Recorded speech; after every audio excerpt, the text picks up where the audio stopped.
Сәлем, YouTube сүйер достар. Бүгін каналымызда жазықшы жүрек телехикаясында Фатма рөлін сомдаған актриса туралы ақпарат беретін боламын. Шын аты Нұр Язар.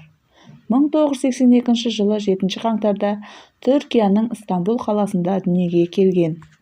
Ол өзінің мансабын 2005 жылы Махаббат пен жек көру телехикаясынан бастайды. Ал 2007 жылы Жаңа үйленген телехикаясында ойнайды. Сонымен қатар жазықшы жүрек, шаңды жаға, мен сені бір рет сүйдім киноларына түскен.